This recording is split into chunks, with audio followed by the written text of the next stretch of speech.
donc là, nous allons pouvoir recommencer. Donc, je vous disais, oui, sur ce webinaire, nous allons donc présenter différents temps par rapport au partenariat usager. Alors, sur les éléments de certification, moi, je voulais juste insister sur certains points. Dans cette nouvelle certification, donc il y a différentes investigations qui vont être réalisées directement auprès du patient. Alors, ce qui a changé, les patients traceurs sont toujours réalisés de la même façon. Les observations, les entretiens avec le RU. Ce qui a un petit peu changé, c'est qu'au cours du parcours traceur, en plus de l'analyse du dossier et du parcours physique du patient, du parcours physique du parcours physique, oui, dans l'établissement, des patients vont aussi être rencontrés par l'expert visiteur ainsi que des professionnels. Donc, tout au long du parcours physique réalisé par l'expert visiteur, des patients pourraient être aussi interrogés par l'expert visiteur. Et au cours de l'audit d'engagement patient, les RU seront également conviés. Et bien sûr, l'entretien RU persiste. Alors, si on regarde un petit peu le manuel, dans la globalité de ces éléments d'évaluation, donc vous me doutez bien que j'ai compté un par un tous les éléments d'évaluation, vous en avez à peu près 10% qui sont à destination spécifiquement du patient. Donc, une certification qui s'adresse quand même aux patients sur beaucoup d'éléments. Je plaisantais bien sûr en vous indiquant que je les avais comptés manuellement. Par contre, j'attire votre attention, vous avez une version Excel du manuel et à partir de cette version Excel du manuel, vous pouvez en effet faire des tris qui vous permet donc d'identifier par rapport aux méthodes, par rapport aux populations cibles, par rapport aux chapitres, d'en tirer des éléments d'évaluation. Un petit peu aussi quelque chose de nouveau, c'est que dans Calista, vous avez en amont de votre visite, plusieurs mois en amont, à mettre certains documents obligatoires. Le projet des usagers y figurera.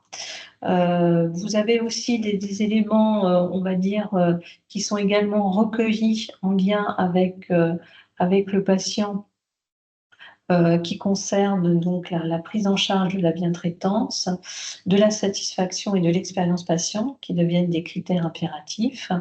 D'autres éléments aussi en lien avec l'engagement patient, c'est l'introduction, le renforcement de tout ce qui est l'autonomie du patient dans son traitement.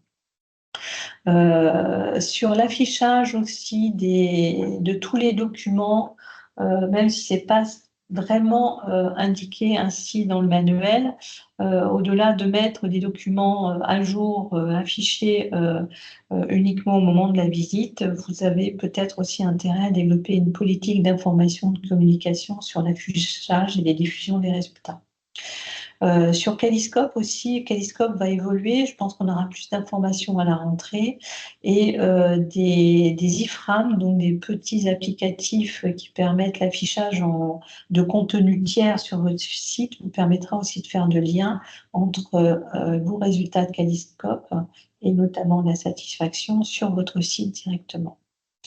J'attire votre attention sur une publication au mois de juin de l'HAS qui permet d'aborder l'expérience patient et le savoir expérientiel. Donc, c'est un document où vous allez pouvoir retrouver ces concepts, ces définitions qui sont repris également après dans le lexique de la Haute Autorité de Santé.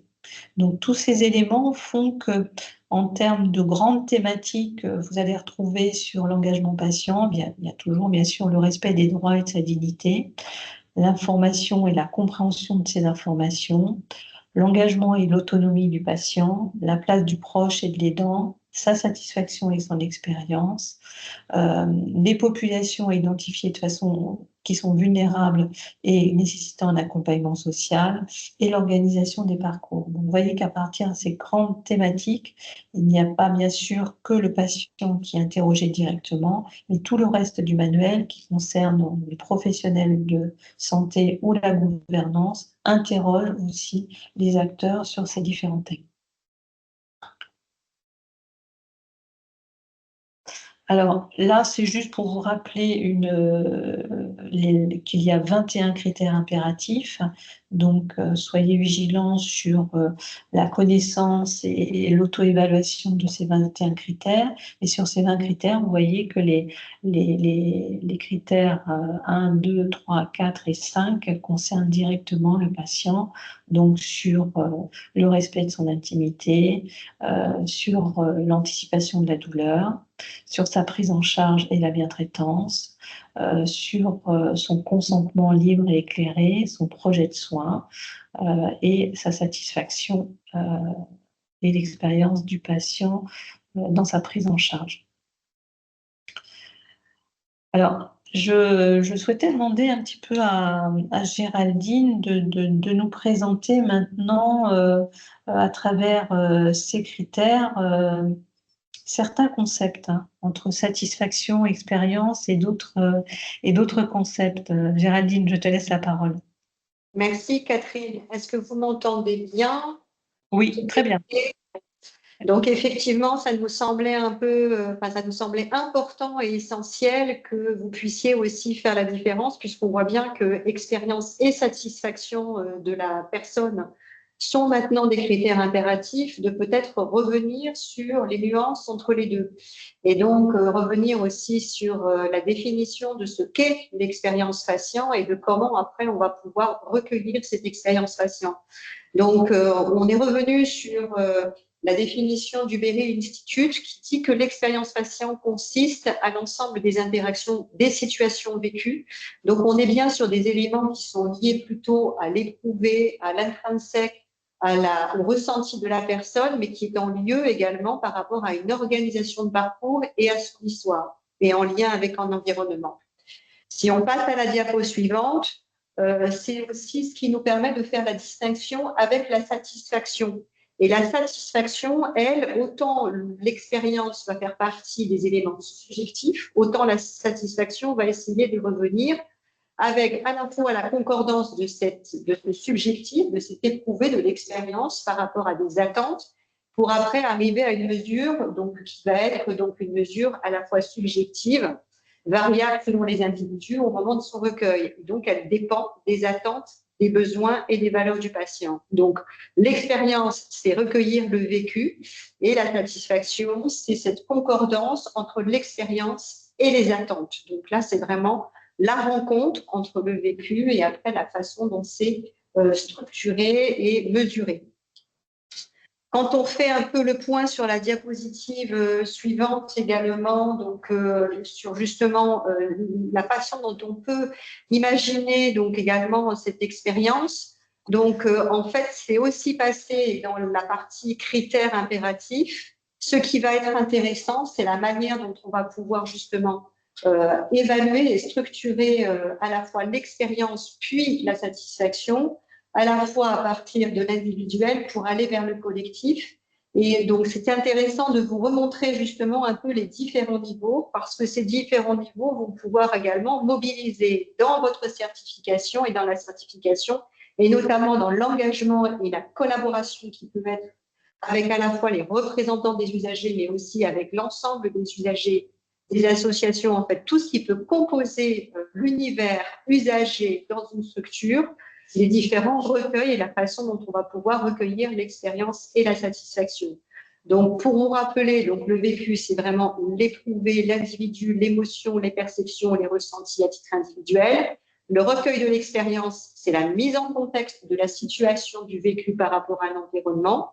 Et puis, comme l'a dit Catherine, donc, par rapport également aux éléments de l'HAS que vous pouvez retrouver dans le guide qui vient de sortir donc, de juin 2025, réexpliquer que les savoirs expérientiels, c'est la façon dont ensuite ce partage d'expérience peut être transmis. Donc, clairement, c'est aussi, par exemple, mettre en lumière tout ce qui est en lien avec la façon dont l'éducation thérapeutique, le travail des patients partenaires, les patients experts peuvent également participer également à cette démarche de qualité, sécurité et bien sûr certification, jusqu'à l'expertise expérientielle qui met en valeur, notamment à travers par exemple un projet des usagers, dans une démarche projet, peut justement faire valoir de manière extrêmement collective la participation et la capacité de pouvoir mettre en compétence l'ensemble de ces expériences vécues de manière individuelle au service d'un collectif et d'un projet.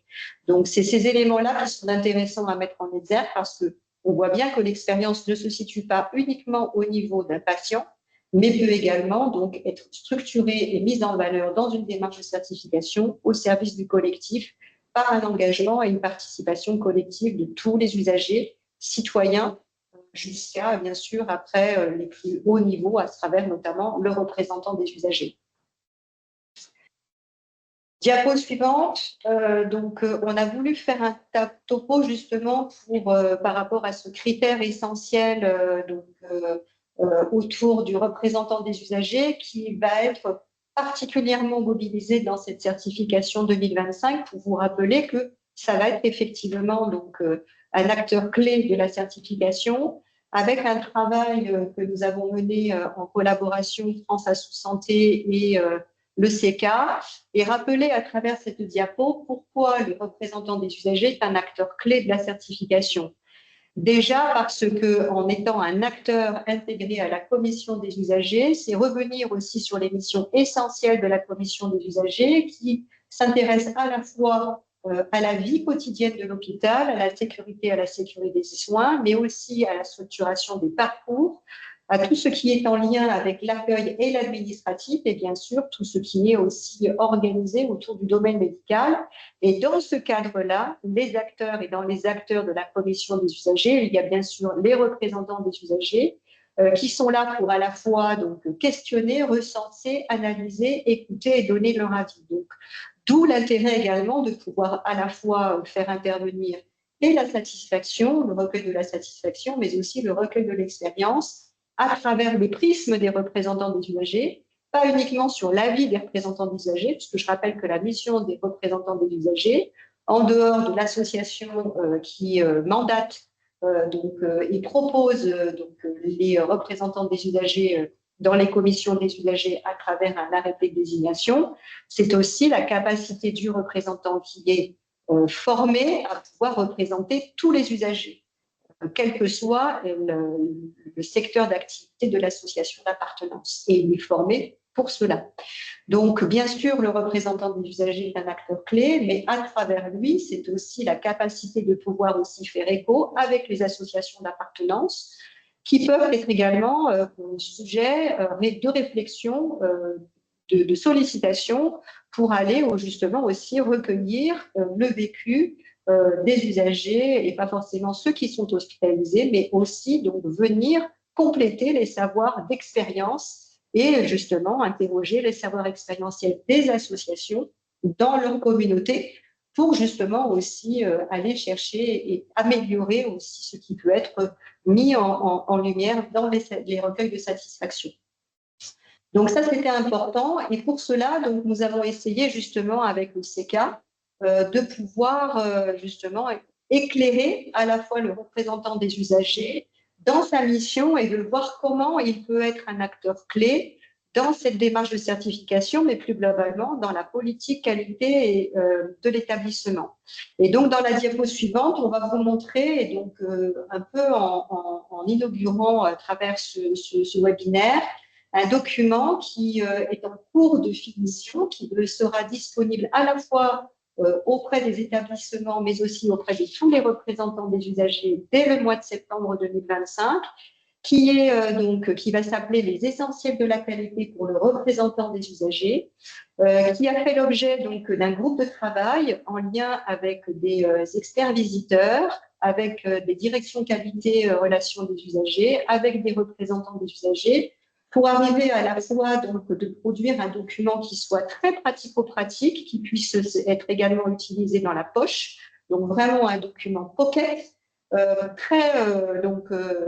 vraiment l'objectif étant de pouvoir être le plus pratique possible et qui va se présenter sous deux aspects. Le premier, un premier chapitre qui va être sous l'œil de la politique qualité d'établissement et ensuite, avec un focus sous l'œil de la certification en essayant de pouvoir apporter aux représentants des usagers, mais aussi à la direction, aux directions qualité et relations des usagers des établissements, quelques repères vraiment très pratiques sur ce qui peut être attendu et la manière dont on va pouvoir solliciter et engager la participation de tous. Donc, dans la diapo suivante, vous allez voir que justement, ce que l'on a voulu, c'est pas quelque chose qui soit littéraire, mais qui soit vraiment des éléments à checker, et notamment sur la partie certification, à reprendre les critères sur lesquels les représentants peuvent être attendus et revenir donc justement sur ces critères essentiels et à partir de là, de voir sur quoi être attentif et comment et quand et comment je vais être entendu, notamment par les visiteurs experts, pour vraiment accompagner au plus près donc, la démarche de certification de les établissements, avec derrière des ressources utiles, des liens cliquables qui permettront justement d'aller un peu plus loin dans la démarche et pour vraiment réexpliquer et essayer vraiment de checker et d'avoir quelque chose de plus pratique possible. Et donc ça, je le rappelle, nous finissons aujourd'hui avec le CK, donc la mise en page de ce document que nous avons travaillé sur un groupe de travail depuis plusieurs mois.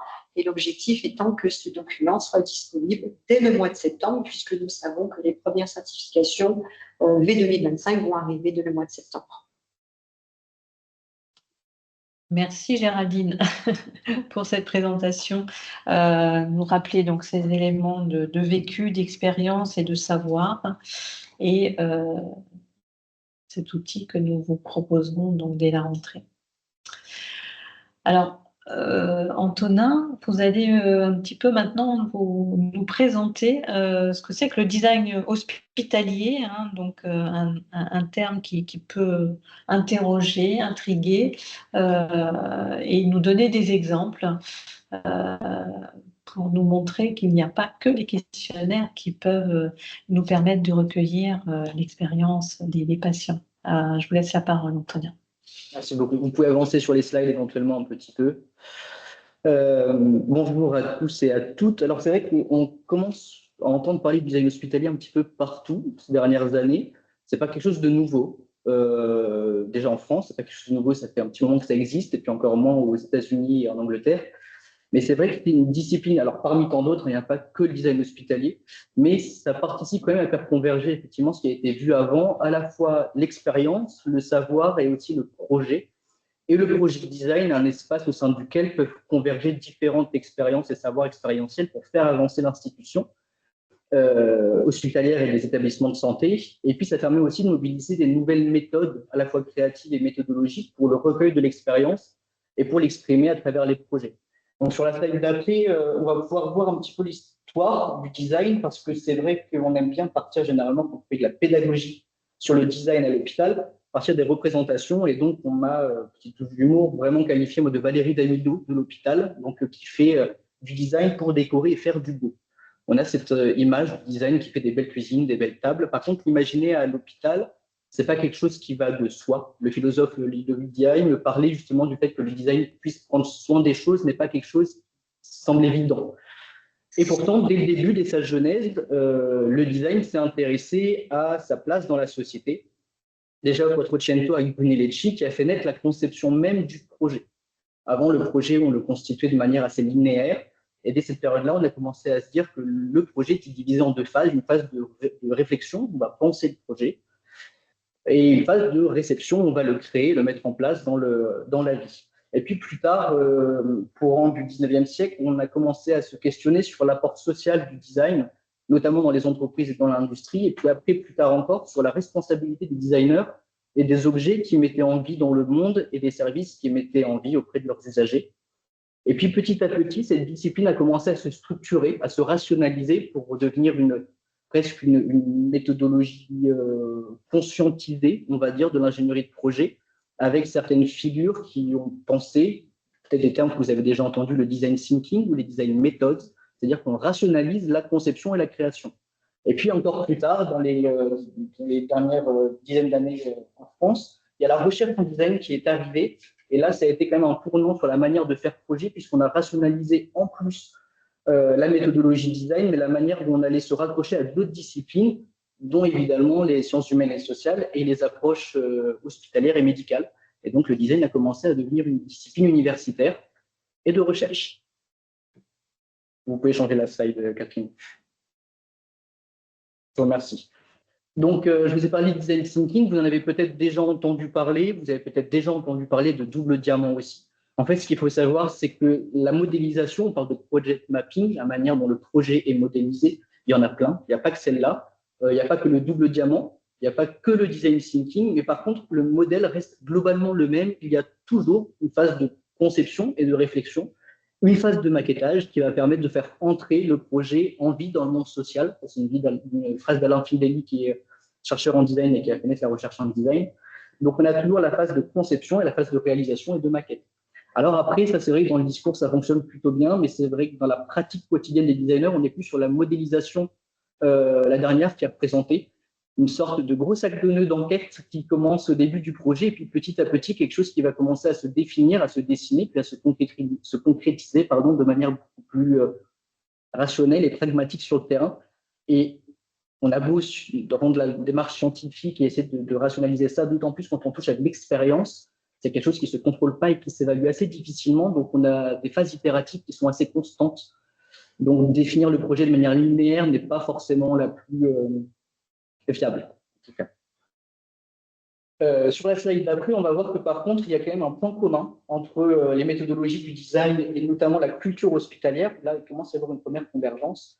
C'est que depuis plusieurs années, on a pris conscience que faire avec soi ne suffit pas. Il y a besoin de l'autre dans l'équation pour pouvoir aller travailler sur des sujets d'expérience.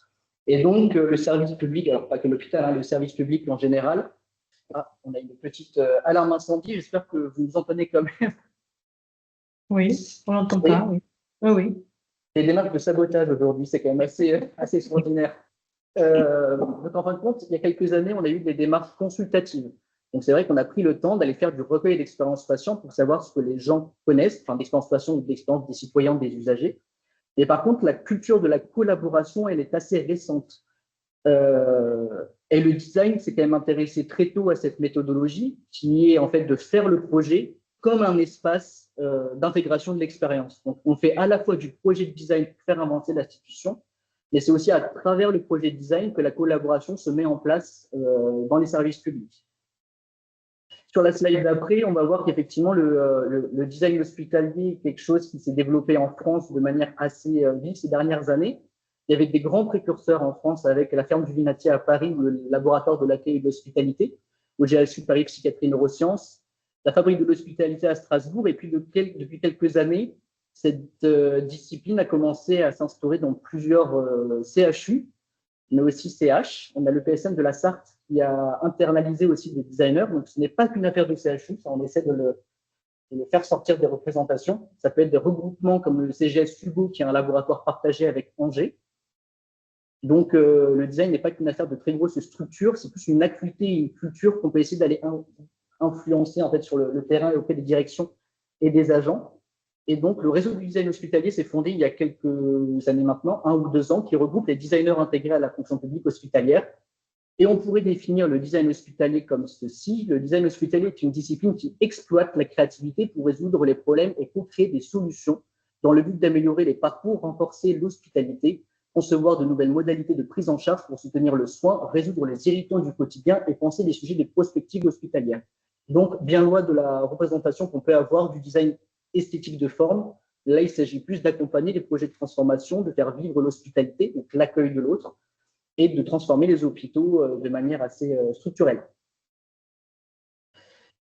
Sur la slide d'après, on a une approche un petit peu plus micro pour vous expliquer un petit peu comment fonctionne le laboratoire de design hospitalier du CHU de Bordeaux. On garde cette culture du faire avec qui, pour nous, est centrale dans l'ensemble de nos projets. Et on divise nos actions autour de 4 modalités de pratique. Donc, tester, on va toujours être dans l'expérimentation constante. On accompagne les porteurs de projets. On a un volet recherche qui est assez conséquent avec des partenariats universitaires, avec France Asso Santé aussi notamment, d'autres associations de patients et puis des laboratoires de recherche. Et puis enfin, imaginer avec les agents, donc porter la créativité au milieu de leur pratique et en intégrant l'expérience patient autour de 4 modalités de chantier. On a gardé la conception du chantier. Les chantiers d'espace, ce sur quoi on attend généralement le plus le design, on travaille l'esthétique, on va dire de manière assez caricaturale, des locaux, ou améliorer le bien-être. On va parler d'environnement salutogène pour améliorer j'ai le bruit qui résonne qui me fait couper mon fil, pour améliorer les espaces de soins et l'espace de prise en charge. Les chantiers d'organisation qui sont plus sur le back-office de l'hôpital, vous savez, des projets sur l'administratif, sur la logistique, sur les ressources humaines. Les chantiers d'accompagnement, c'est quand une direction, un agent, un patient et porteur de projet qui a envie de le développer, il peut mobiliser le laboratoire. Et enfin, les chantiers scientifiques et culturels sur lesquels on peut intervenir aussi avec un volet recherche qui est conséquent. Sur la slide d'après, on explique que le design hospitalier, en fait, est avant tout une pratique collective. Parler du design comme quelque chose de très sporadique, avec une vision très ontologique de la pratique projet, ne fonctionne pas excessivement bien pour ce qui est design de service public. L'autre est un critère essentiel pour une raison qui est assez simple, c'est qu'on a chacun nos biais cognitifs, et donc l'intégration de l'autre est un moyen de passer au-delà de ces biais et d'aller intégrer l'expérience vécue directement dans le projet comme matière première. Sur la slide d'après, on est assez succinct, mais l'explication fonctionnait extrêmement bien. La NAP, le groupe expert patient, a développé en fait les 4 piliers de l'expérience patient. Et c'est de cette manière-là qu'on le travaille sur notre service. La première étape, évidemment, c'est de s'intéresser au vécu avec un passage du pur, donc la vision très ontologique et biomédicale du patient, au care, avec une conception beaucoup plus philosophique de la philosophie de la sollicitude, qui ne vient pas initialement du champ de la médecine, mais qui vient du champ du social et des prises en compte des vulnérabilités. Donc, il s'agit de percevoir tout ce qui est les dimensions socio-affectives et psychosociales, plus que les compétences et le parcours médical. Troisième point, c'est considérer tous les temps de l'expérience. C'est vrai qu'on a tendance à parcellariser quand même l'expérience à l'arrivée à l'hôpital. Quelque chose de très simple, quand on envoie une convocation médicale, l'expérience patient commence dès ce moment-là. C'est-à-dire que ça ne se restreint pas au mur hospitalier. Et puis après, ça ne se restreint pas non plus qu'aux locaux ou qu'à la manière de vivre le soin, ça va correspondre à chaque point de contact qu'on peut avoir avec l'environnement. Ensuite, c'est prendre en compte toutes les influences. C'est un petit peu ce que je disais, mais c'est que absolument tout est un critère d'expérience quand on vit en tant qu'usager. Une raison très simple, c'est que cognitivement, vous allez avoir l'effet de primauté. La première chose que vous allez voir, elle va être la chose qui va un petit peu comme une entrée quand on fait un repas, c'est ce qu'on met en bouche et généralement, c'est la chose qu'on retient. D'où le fait de prendre soin de l'accueil. C'est quelque chose qui est important. C'est tout le geste de l'hospitalité. De la même manière qu'on va avoir aussi l'effet de récence, qui est le dernier point qu'on va retenir. Bon, et entre ces éléments-là, effet de primauté et effet de récence, il y a différents points de contact et donc tous sont constitutifs de l'expérience patient. Et enfin, considérer toutes les facettes de l'expérience, des choses qui peuvent paraître être un détail, mais le temps d'attente, le fait de se retrouver en face d'un panneau, de ne pas trouver son chemin, d'avoir des difficultés pour se garer, tout ça va avoir un impact effectivement sur l'organisation, mais il y a un impact socio-émotionnel qui est extrêmement important et qui se ressent. Ça, on a pu l'évaluer notamment sur certains projets, sur les agressions des agents notamment, qui sont liées parfois à des questions extrêmement simples d'organisation de signalétique ou d'itinéraire en fait, des patients. Donc, chaque facette est extrêmement importante dans la conception et l'expérience patient. Sur la slide d'après, ça soulève une question quand même du coup qui est assez complexe pour les designers et pour les personnes qui font du projet à l'hôpital. C'est que l'expérience est une affaire de subjectivité, elle est extrêmement singulière. Et donc, dès lors qu'elle est singulière, comment est-ce que je sais que je ne vais pas l'interpréter? C'est une affaire de subjectivité. Donc, où est-ce que mon interprétation du concepteur en fait débute et où est-ce que la réalité de l'expérience de l'autre s'arrête? Donc, qu'est-ce qui relève du jeu et qu'est-ce qui relève de l'autre aussi? Comment est-ce que je sais que je n'intègre pas entièrement mes biais de conception et mes biais de projection dans le projet? Et donc, ça, c'est illustré par une très belle phrase de Basile Valentin, qui était un philosophe et alchimiste, donc qui travaille aussi sur ce volet-là d'expérimentation, d'intégration, qui est que l'erreur est dans l'opérateur, il n'est pas dans le travail. Donc, en fait, c'est de la manière de mettre en place le projet qui peut être biaisée par celui qui le met en place. Et donc, c'est une solution qui est assez radicale, c'est d'intégrer en fait les usagers comme concepteurs, comme décideurs. C'est-à-dire qu'on n'est plus dans le consultatif, on est dans le collaboratif et dans la co-construction. Donc, ça peut être une affaire simplement de sémantique, sauf qu'en fin de compte, non, ça a un réel sens le consultatif va enquêter et intégrer des critères expérientiels, quand le collaboratif et la co-construction va intégrer l'entièreté de l'expérience, puisque la personne participe de manière radicale à la construction du projet. Donc, l'engagement des agents et des patients, c'est essentiel quand on fait du design hospitalier. Vous pouvez passer sur la slide d'après. Quand on parle de projet, on parle nécessairement d'outils. On peut avoir tendance à essentialiser les outils d'expérience patient et de recueil de l'expérience à certaines méthodologies, le questionnaire, l'entretien, alors qu'en fait, il existe une grande quantité d'outils qui peuvent être tirés, pas que du design, des sciences humaines et sociales, de la programmation neurolinguistique, des méthodologies ethnographiques ou socio-ethnographiques, de l'anthropologie, bref. Tous les champs des sciences humaines et sociales peuvent outiller la manière de recueillir l'expérience en fonction du moment où on a besoin de la faire apparaître et de l'évaluer. Une raison qui est très simple, par exemple l'entretien. Quand on fait de l'entretien motivationnel, par exemple en éducation thérapeutique ou un diagnostic éducatif, on sait que si on le fait à un moment T ou dans un moment T plus 1, ce ne sera pas du tout la même chose. Parce que le patient, quand il est en situation de dépendance, des choses qui ont été évaluées au niveau de la recherche, l'objectivité n'est pas quantifiable de la même manière. Dès qu'on est dépendant ou vulnérable, on va avoir tendance à avoir des biais d'interprétation. Donc l'intérêt, c'est de pouvoir mobiliser le bon outil au bon endroit. Et donc on identifie, grosso modo, 4 grandes modalités d'outils qui est constatée, qui va être la phase de terrain et d'analyse, où là, on peut avoir tous les outils de l'ethnographie, donc qui relèvent de l'observation, de l'étude des comportements, de l'analyse de pair à pair, donc de patient à patient. On n'est pas obligé d'avoir un designer pour faire ces outils-là, juste il faut apporter une méthodologie qui est bien construite. Après, il va y avoir les outils d'analyse et de décryptage, les outils de mesure, on va essayer de quantifier. Donc là, effectivement, le questionnaire, par exemple, est quelque chose d'extrêmement intéressant, puisque c'est l'intérêt même et l'objectif de cet outil. Et puis après, la captation, qui a une approche beaucoup plus documentaliste, mais qui va permettre en fait de nourrir de manière assez significative les recueils d'expérience. On vous enverra ces éléments-là qui peuvent éventuellement servir sur des outils. Je ne vais pas rentrer en détail sur chacun des éléments parce que sinon, je pense que je vais dépasser un petit peu le créneau.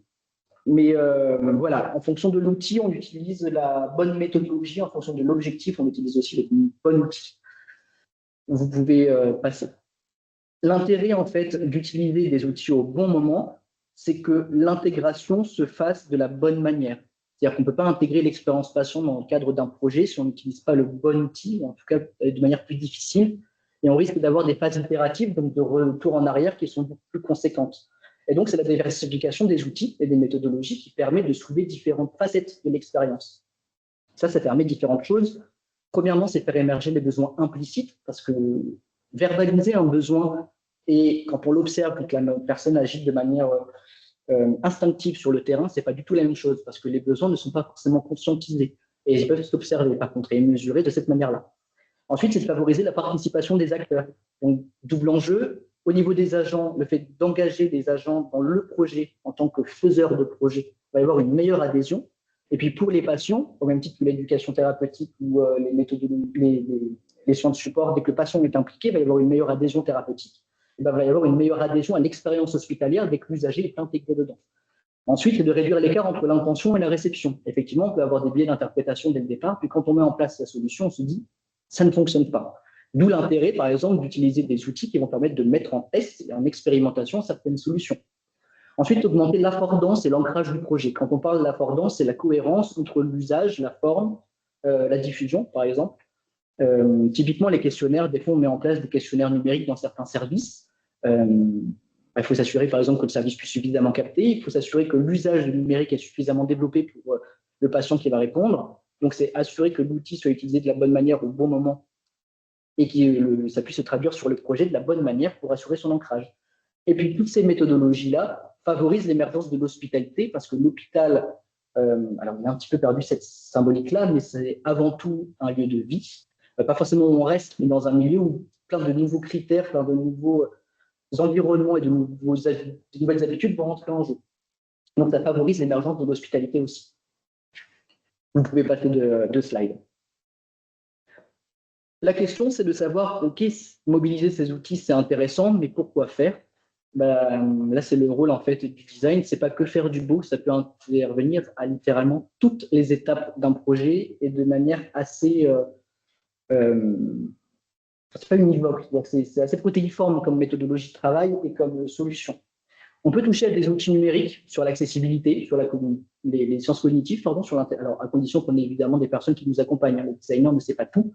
C'est quand on a des équipes qui sont pluridisciplinaires que le design est intéressant. Tout seul, on a nos limites de métier. Donc, ce qui est intéressant, c'est quand il y a des équipes qui sont pluridisciplinaires, on peut travailler sur différents sujets. Donc, le numérique, ça peut être tout ce qui est parcours administratif du patient, télésanté. On a travaillé il y a quelques temps sur l'éducation thérapeutique du patient digitalisée, comment penser des environnements numériques d'apprentissage. Ça peut toucher au bâtimentaire. On est sur des plans, notamment au CHU de Bordeaux, sur un plan de transformation et de modernisation. On fait souvent de l'AMO, de l'assistance à maîtrise d'ouvrage, mais on oublie l'AMU, l'assistance à maîtrise d'usage, c'est-à-dire penser les interactions qui vont avoir lieu au sein du bâti. On peut toucher à l'information, de quelle manière l'information est reçue, donc c'est tout ce qui relève du champ de la littératie en santé pour le patient, comment est-ce que l'information est perçue, comprise, réemployée. On participe à la recherche, notamment avec les DRCI ou avec les laboratoires de recherche compagnons, c'est comme ils s'appellent, avec qui on peut travailler, faire de la recherche par le design avec le design. Tout ce qui est des enjeux de politique publique, donc nous on le fait un petit peu moins sur le CHU, mais nos collègues par exemple de la territoriale ou du SGAR, ils travaillent beaucoup plus. Le design est un outil de pilotage. Et puis enfin, les projets d'espace, c'est sur quoi on peut attendre le plus le design aussi. À titre d'exemple, pour la photo à droite, c'est pour la construction d'un futur bâtiment, sur tout ce qui est de la proximité. Donc, c'est une projection d'AMO qui était extrêmement complexe et qu'on a simplifié pour que les usagers, donc en l'occurrence des patients et des soignants, puissent aménager les environnements et penser une pré-programmation du bâti. Vous pouvez passer. Je crois qu'on a mis un peu de temps. Ouais. Voilà, je vais très vite. Niveau des portfolios du laboratoire, donc là, c'est assez porté sur le laboratoire du CHU de Bordeaux. Je ne sais pas si c'est des thèmes que peuvent travailler d'autres personnes. Nous, on ne travaille pas forcément non plus. Ce que les autres travaillent, je vous invite à regarder ce que fait le réseau du design hospitalier parce que chaque laboratoire a des spécificités et développe des projets qui sont extrêmement riches. Donc, ça peut être des inspirations. L'objectif, c'est qu'on puisse aussi s'inspirer de ces données-là. Donc, le premier que vous voyez à gauche, enfin, toute la partie du haut, c'est grosso modo des projets informationnels dans lesquels les patients et l'expérience patient ont été impliqués, notamment sur l'atelier que vous voyez à droite avec les post-it, où il y avait des représentants d'usagers qui étaient avec nous et on a travaillé sur une définition conjointe de l'accueil et de l'hospitalité. Qu'est-ce qu'accueillir en contexte hospitalier? La partie qui est en bas à gauche, c'est ce que je vous disais sur le volet numérique, sur le volet télémédecine, donc notamment la IETP, comment est-ce qu'on digitalise l'activité pédagogique. Et puis j'avance, je vais passer assez rapidement sur les solutions, mais grosso modo du spatial, de l'information, de l'outillage aussi pour les agents. Donc voilà. Peut-être la question, puisque ça a été mis, le design, donc les outils énergivores et complexes. Je ne vais pas spoiler, mais c'est la dernière slide. Donc je vais garder ça pour la dernière étape. Sur la slide d'après, vous avez les outils qu'on pourrait vous envoyer. Il y en a d'autres, donc on est en train de les lister. Des outils qui ne sont pas forcément énergivores. Un outil SCORE, par exemple, c'est sortir du questionnaire êtes-vous satisfait ou non. Ça permet d'analyser une situation de manière assez poussée. Initialement, ça vient de la programmation neurolinguistique. On permet d'étudier les symptômes, quelles sont les problématiques, quelles sont les causes, les objectifs, les ressources et les effets, puis adapter au champ hospitalier. Est-ce que le patient va avoir un sentiment de sécurité et de compréhension? Donc, c'est tout ce qui relève de l'autonomie du capacitaire du patient. Est-il capable de se repérer? Entretient-il des relations avec les autres usagers et quels sont les environnements qui impactent son expérience? Donc, je ne vais pas tout détailler, mais grosso modo, ce sont des outils qui peuvent être travaillés sous forme de cartes ou avec des questionnaires ou sous forme d'ateliers et qui permettent vraiment d'aller chercher des choses auxquelles on ne pense pas forcément. Donc, c'est un atout. Typiquement, ce qui est à droite, c'est surtout ce qui était le ressenti du patient vis-à-vis d'un environnement qui était, comment le dire, complexe pour l'information. Donc, on a travaillé avec eux pour essayer de simplifier en fait ces éléments-là. Vous pouvez changer de slide. Et donc, pour répondre enfin à la dernière étape, qu'est-ce qu'il faut retenir? Le design n'est pas qu'une affaire de CHU, c'est des choses qu'on peut entendre, parce qu'effectivement, ça s'est d'abord développé dans les CHU, parce qu'il y a peut-être une facilité aussi à recruter des designers. Après, tous les services de santé, tous les services publics ont cette tendance à externaliser en fait des activités. Au niveau du RSI, du retour sur investissement, c'est des choses qui sont assez mesurables de manière assez rapide. Dès qu'on développe des projets à 10 000, 20 000, 50 000 euros qu'on externalise, On peut l'internaliser parfois avec des choses qui peuvent permettre de faire baisser les coûts, donc c'est assez intéressant. Et puis, ça commence à arriver aussi dans des CH, dans des regroupements territoriaux. Ça rejoint avec la valorisation de la capitalisation interétablissement, notamment sur les GHT, les coopérations. À titre indicatif, on a travaillé quelque temps avec le GHT Côte Basque Navarre, qui ne relève pas forcément de notre GHT. On a une collègue, Irénée, qui est sur le CHU de Angers et qui est aussi designer avec alors c'est CGS ou GTS, je sais pas GTS. GTS Hugo. Voilà, donc il capitalise aussi sur les expériences. C'est-à-dire qu'on peut tout à fait imaginer un hôpital doté d'un designer, mais qui a une convention interhospitalière qui permet de capitaliser sur ces solutions. Ensuite, ce qu'il faut savoir, c'est que l'innovation, c'est une posture, c'est pas une discipline. Quand on parle d'innovation, déjà, on recule un peu parce que c'est compliqué de définir ce qu'est l'innovation. Est-ce qu'on parle d'une innovation de rupture, incrémentale, sociale? C'est extrêmement large. Et puis, en fait, c'est plus une posture de dire on va transformer les choses plutôt que de dire on a une structure d'innovation. Enfin, l'expérience patient, ce n'est pas que le questionnaire, c'est des outils en fait qui peuvent être mobilisés, différents outils. Ensuite, transformer, c'est être créatif, et ça, les agents, notamment sur les hôpitaux et les patients, sont excessivement créatifs, et ça, on le voit dès qu'on les intègre en fait au projet, dès qu'on décentralise la décision et le faire projet des directions, des ingénieries, des équipes techniques ou des laboratoires de design, et qu'on intègre les usagers, on a une créativité qui est beaucoup plus dense, qui évite beaucoup d'aléas, type les biais qu'on a abordés avant. Et puis enfin, le design hospitalier, c'est une question de transformation et d'innovation frugale, c'est-à-dire qu'on travaille souvent avec des petits budgets, si ce n'est pas de budget du tout, ce qui est souvent mon cas. Quand on fait de l'accompagnement méthodologique ou du travail sur les organisations, ça ne nécessite pas de budget ou de gros travaux. On va être sur des méthodologies et des comportements. On peut travailler des projets d'information avec les dispositifs qui existent actuellement. On n'est pas obligé de partir sur de la VR ou de la réalité augmentée complexe. On peut simplement partir du cyclope du CHU. On travaille sur les convocations, par exemple, qu'on est en train de faire pour en faire un support de repérage et d'orientation du patient. C'est simplement réorganiser les convocations médicales. Voilà, ce n'est pas forcément coûteux. Dès qu'on va toucher effectivement à du spatial, il va y avoir un enjeu de financement derrière qui va être plus conséquent. Par contre, quand on va être sur des champs pédagogiques, informationnels, organisationnels ou de recherche, il n'y a pas forcément besoin de dépenser des 100 et des 1000. C'est ce qui est important de retenir sur le design hospitalier et le design de la fonction publique, parce qu'on est soumis aux mêmes contraintes que les autres secteurs hospitaliers, en l'occurrence pour nous. Donc, question de budget restreint. Mais ça n'empêche pas voilà, de faire des projets. Puis après, il y a les mécénats aussi qui peuvent être intéressants et les partenariats associatifs, c'est ça aussi qui est intéressant, c'est que les patients ont envie de porter des projets.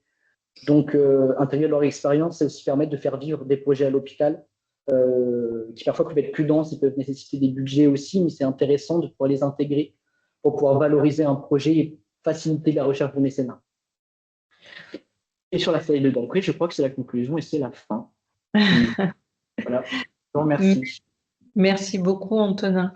Oui, si on a souhaité, avec Géraldine, vous proposer cette séquence design, c'est de montrer voilà, je pense que on est à un moment clé, c'est de montrer qu'il n'y a pas que le questionnaire, il y a beaucoup de choses aussi qui peuvent être faites. On peut faire des liens, vous avez évoqué la créativité, la co-construction, c'est des espaces, quand on parle de qualité du travail, d'espaces collaboratifs où on peut parler de son travail, de son organisation, ça rentre dedans le design. Et de façon plus générale, vous avez insisté qu'il n'y avait pas que de questionnaire. Alors, rappelons-nous que ISATIS, c'est en fait le bébé du CK il y a maintenant près de 20 ans, ça s'appelait les questionnaires Saphora. Donc là, on vous oriente maintenant à poursuivre dans ces questionnaires ISATIS, mais pas que. Donc, vous voyez que si on reprend le schéma que nous a présenté Géraldine au début sur les différentes typologies d'expérience et en fonction des niveaux type de recueil à réaliser, que ce soit dans la relation soignant-soigné, au niveau d'établissement ou entre RU et après intégration dans l'organisation. Il y a plein de façons de recueillir l'expérience patient. Donc, vous les voyez, de l'observation, des questionnaires, des indicateurs, hein, les primes from primes, des campagnes donc, de questionnaires validés, des visites, des plaintes, la pérédance, l'intégration du signalement des événements indésirables, des témoignages, et ainsi de suite. Et pour chacune de ces grandes méthodologies, nous avons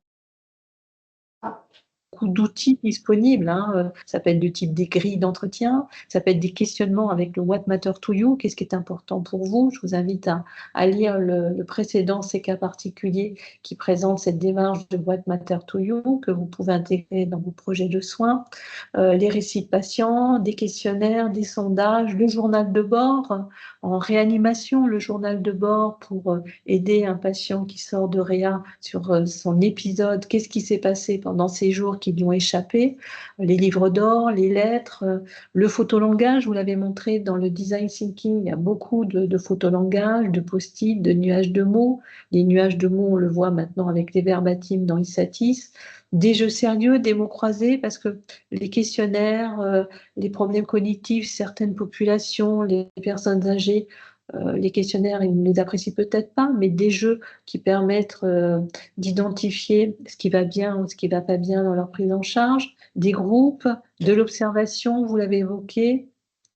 Et puis, on le voit sur l'éducation thérapeutique, le recours à des patients partenaires et je vous renvoie là des CVTech mis en place par Aetna qui vous permet de travailler avec des patients partenaires.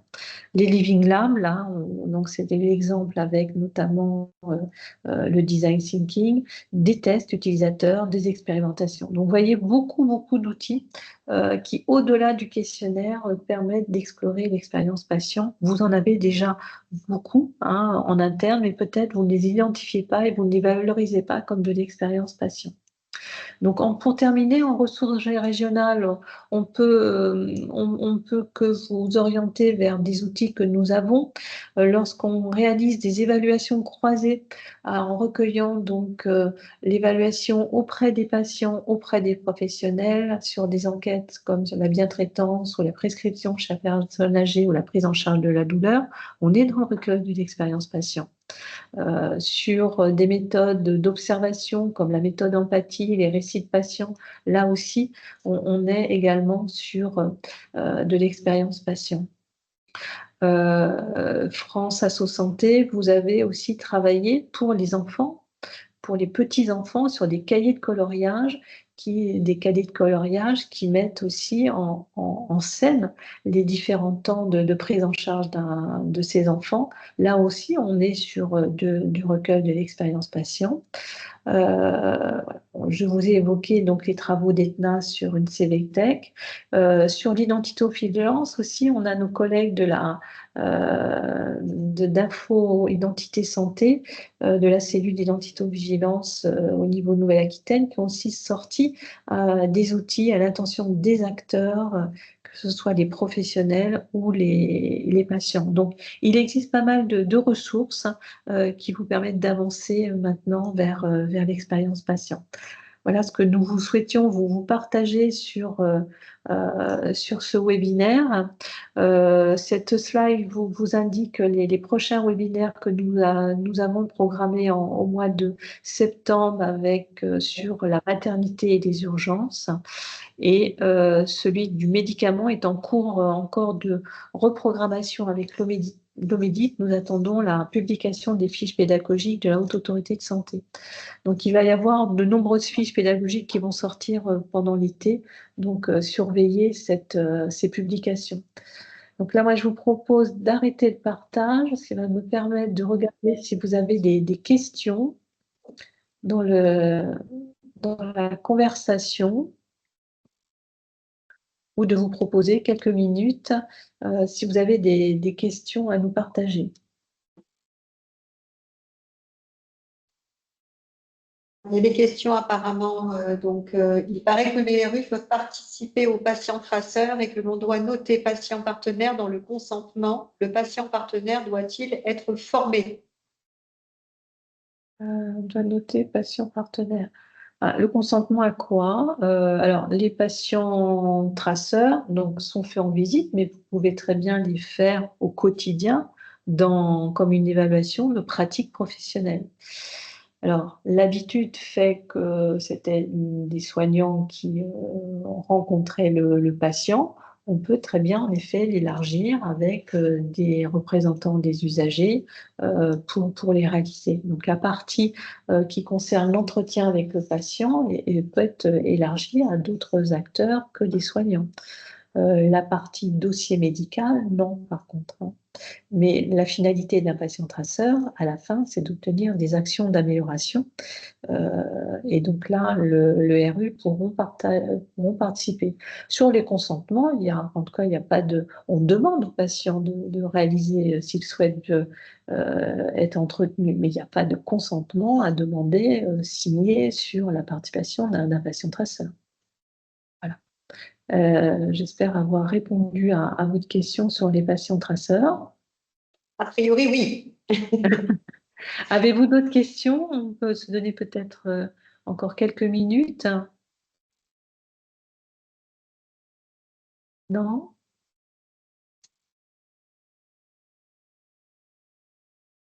Je ne vois pas d'autres questions. Pour le moment, je ne vois pas d'autres questions, Bon. mais bon, Bon. peut-être que ça va revenir après coup. Non. Donc, Oui, oui. c'est que vraiment, bon, voilà, il y a cet élément et surtout bien identifié que dans cette certification, effectivement, en critère impératif maintenant, donc satisfaction comme l'expérience doit être effectivement plus que jamais valorisée et que l'idée, c'était vraiment d'avoir un peu ce panorama des éléments à disposition avec des choses qui existent déjà, des choses qui peuvent exister et se dire que bon, le moment de la certification, c'est peut-être le moment de réflexion pour engager une démarche de travail autour du recueil de l'expérience aussi. Avec les RU et pas que avec les RU. Ça peut être avec les représentants des usagers, mais avec l'usager de manière globale, sous toutes ses formes et à n'importe quel moment. Donc, vous faites déjà beaucoup de choses et peut-être que vous ne l'identifiez pas comme de l'expérience patient aussi. Alors, le replay sera en ligne très rapidement dans les jours à venir, au plus tard la semaine prochaine, ainsi que cette présentation, ce diaporama. Voilà.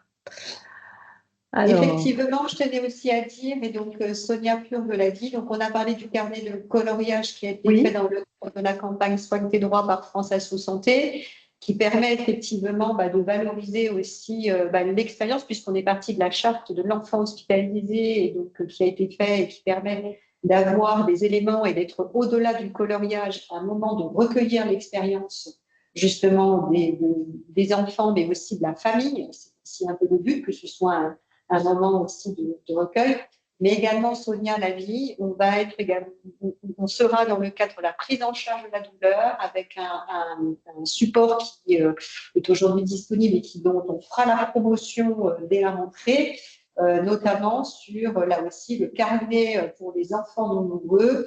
Et donc je vous invite aussi, Sonia a mis le lien dans la conversation à aller voir, puisque nous allons également profiter pour en faire la promotion dès la rentrée, et ça peut être aussi un bel outil de mise à disposition pour recueillir l'expérience.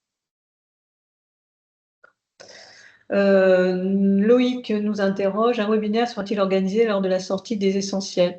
Ce n'est pas prévu, donc on communiquera sur sa sortie. Nos moyens de communication sont la newsletter du CK qui paraît tous les mois et notre LinkedIn. Pour France Asso Santé, c'est également aussi ces mêmes moyens de diffusion. Nous avons d'autres webinaires programmés sur d'autres sujets. Nous pourrons rappeler ces outils. Voilà. Mais pas de webinaire actuellement pensé, mais bon, nous verrons. Nous pourrons toujours improviser, n'est-ce pas, Géraldine? Oui. Après, bon, le document, je pense, suffira à lui-même. On l'a pensé de sorte que justement, il soit assez facile Et on est en train aussi d'imaginer en complément justement aussi la possibilité d'y adjoindre des liens qui permettraient de pouvoir accéder à de l'information orale ou auditive supplémentaire pour aller un peu plus loin. Voilà. Donc, il sera à la fois sous une forme papier, numérique, en version PDF interactif, et puis avec justement la possibilité d'accéder à des ressources supplémentaires. Voilà. Voilà nos projets d'été, notre programme d'été pour finaliser ces outils. Et je pense que nous pouvons clore ce webinaire. Nous vous remercions de votre participation et nous vous souhaitons un bel été. À très bientôt. Au revoir. Merci, au revoir. Au revoir.